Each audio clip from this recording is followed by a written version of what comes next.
Kertas daur ulang ini ada yang diperuntukkan untuk paper bag.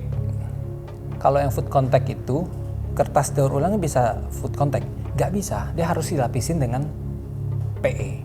Jadi kertas daur ulang ini tidak bisa food grade kalau tidak dilapisi dengan plastik PE tipis yang memang diperuntukkan untuk food contact plastiknya. Cuman di sekarang ini banyak kertas daur ulang yang klaim food grade tapi sebenarnya tidak food grade. Karena PE ini tidak bisa sembarangan. Oke, PE bisa tahan panas, bisa food contact, betul. Tapi proses laminasinya yang kita harus perhatikan. Tampilan kasat mata mirip, sama lah, mirip lah. Tapi cara yang paling gampang bedainnya adalah dimasukin ke microwave 100-120 derajat. PI-nya lebur gak? PI-nya tidak lebur, tapi lemnya akan lebur. Itulah yang berbahaya, bukan PE-nya, tapi lemnya. Nah, kertas daur ulang beredar di sekarang. Kalau 2 tahun lalu kita ngomongin kertas daur ulang food grade, itu jarang ada yang sebenarnya nggak food grade dibilang food grade, karena 2 tahun yang lalu kertas daur ulang itu belum terlalu banyak orang tahu lah. Yang box makanan warna coklat. Kita ngomong gini karena KAK 2 tahun yang lalu memperkenalkan kertas daur ulang yang food grade yang bisa food contact, bisa dipanasin di microwave. Itu orang masih kayak nggak terlalu apa ya? Ya, karena ya buat apa? Terus sekarang kesini apakah orang lebih aware dengan kertas daur ulang? Ya karena harganya juga jauh banget. Kertas putih itu jauh lebih mahal dibanding kertas daur ulang. Secara bisnis, kalau orang bikin ayam goreng segala macam, secara bisnis betul lebih efisien menggunakan kertas daur ulang. Tapi kita kan bisnis itu kan tidak boleh, apalagi makanan ya, tidak boleh ngomong tentang efisiensi aja, tapi keamanan orang yang membeli makanannya. Jadi gini, awal kita bikin kertas daur ulang, kan waktu itu ada kebijakan pemerintah mengurangi penggunaan plastik. Waktu itu saya berpikir, plastik itu kan sebenarnya tidak merusak lingkungan. Menurut saya ya, mungkin salah karena saya bukan ahli. Plastik itu mencemari lingkungan. Tapi karena daur ulangnya, pemerintah agak kesulitan menyeimbangkan daur ulang dengan penggunaan masyarakat, sehingga plastik itu di tanda petik ya, dibiarkan tercemar. Lama-lama lingkungan jadi rusak. Nah, pas plastik dikurangi, itu kebijakannya betul nggak? Betul, tapi kalau dibiarkan begitu saja, orang menggunakan kertas putih. Orang menggunakan kertas putih ini kan dari pohon. Kalau dari kertas putih itu kan sebenarnya merusak lingkungan. Dia memang tidak mencemari lingkungan, tapi kan merusak lingkungan. Kenapa kita lebih takut lingkungan tercemar yang masih koma, yang masih bisa didaur ulang, daripada lingkungan rusak yang sudah titik. Nah, waktu itu saya berpikir kertas daur ulang sebenarnya sudah lama ada, tapi kertas daur ulang food grade baru 2 tahun ini. Nah, waktu itu kita ada jual kertas daur ulang biasa untuk paper bag. Cuman kita berpikir, anggaplah orang nggak mau peduli, ya udahlah, maksudnya pohon dipotong aja gitu loh, nggak usah dipikirin. Tapi kalau misalkan semua pengguna plastik dialihkan semua ke pakai kertas putih, otomatis permintaan kertas putih itu kan meningkat. Ini kan hukum ekonomi, permintaan meningkat, penawaran sama, harga pasti mahal kalau tidak ada opsi lain.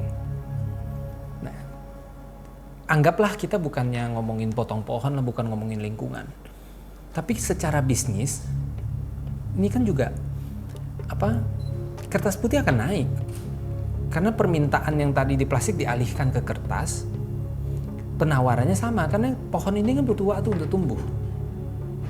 Pohon itu butuh waktu 3-4 tahun untuk tumbuh, untuk bisa panen. Kalau tiba-tiba permintaan meningkat, ternyata tahun 2020 pandemi pertengahan itu, ternyata memang kertas akhir-akhir 2020 ternyata betul kertas putih naik jauh banget. Sampai detik ini kertas putih masih naik. Karena permintaan meningkat itu. Kertas daur ulang gimana? Kertas daur ulang itu waktu kita awal ngomongin itu nggak ada yang tertarik. Sekarang banyak yang tertarik. Mungkin mereka sama lah sama kita, bukan ngomongin pohon lah. Ya mau ngomong pohon itu, ngomong lingkungan itu bonus. Tapi efisiensi dalam bisnis. Kertas daur ulang kalau bikin box makanan, misalkan harganya 700. Yang food grade ya, yang sudah food grade. Kertas yang pakai warna putih yang belum food grade itu bisa 1.400. Tidak efisien. Permasalahannya sekarang permintaan kertas daur ulang meningkat. Akhirnya berbondong-bondong alih ke sana. Pengetahuan tentang kertas daur ulang ini kan belum. Ini dari mana? Food grade-nya dari mana? Nah, semua sekarang berbondong-bondong menggunakan kertas daur ulang. Dalam tanda petik asal. Yang ini sebenarnya tidak boleh food contact, yang ini tidak boleh panasin di microwave, yang ini. Dan saya melihat di luaran banyak sekali sebenarnya kertas daur ulang box makanan tidak food grade, tidak bisa masuk microwave, tapi dicetak boleh masuk microwave. Itu kan luar biasa buat saya. Sebenarnya ciri-ciri dari kemasan itu food grade itu bisa dilihat dari apa sih? Jadi gini, kemasan box, misalkan kita ngomong box makanan, lunch box, itu paling gampang nih bedain itu, masukin ke microwave, coba dipanasin selama 40 detik 1 menit lah. Apakah menimbulkan bau? Bau itu bukan dari kertasnya, bukan dari plastiknya, tapi dari lemnya. Jadi sebenarnya yang food grade itu cuma plastiknya, kertas sama lemnya itu tidak. Terus kenapa kertas daur ulang yang laminating, lemnya dari mana?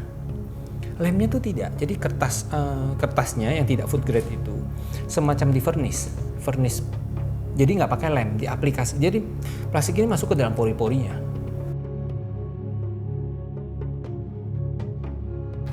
Kalau untuk saya ngomong UMKM deh. UMKM ini kan luar biasa ya. UMKM ini kan dibilang sama pemerintah tuh penyelamat ekonomi Indonesia pada saat pandemi. UMKM ini tuh luar biasa. Tolong UMKM ini lebih perhatikan customernya juga. Lebih perhatikan packagingnya, benar-benar food grade apa. Lebih kritis lah. Lebih kritis dalam membeli packaging. Ini benar apa enggak. Kalau bisa cantumin mereknya. Mereknya benar-benar sudah dipaten. Jangan cuma asal merek. Nanti dia bilang bukan punya dia lagi. Terjadi apa-apa gitu loh. Saya sih nggak bisa ngomong, maksudnya mereka tuh maunya apa, itu sekarang pilihannya. Cuman kalau kita tuh nggak mungkin mau. Karena itu sebenarnya merusak seni dalam berbisnis. Membohongi customer itu bukan hal yang baik ya. Kalau benar-benar nggak food grade, ya bilang nggak food grade. Ini kita laminating sendiri. Kita nggak punya sertifikasinya. Jangan asal nyetak, lihat punya orang nyetak di situ microwave bisa masuk microwave, food grade segala macam lebih laku, terus itu nyetak juga. Karena itu kan butuh sertifikasi yang lumayan panjang. Kita sertifikasi itu nggak gampang. Kita kebetulan tahun ini mau expand ke Singapura.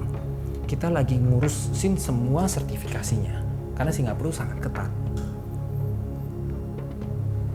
Kalau tahun ini kelihatannya kita akan lolos di sana karena memang kita lumayan lengkap. Kalau sampai kita lolos di sana, maksudnya kita lumayan lengkap gitu loh. Kita berani ekspor ke Singapura, berani expand ke Singapura karena kita pede.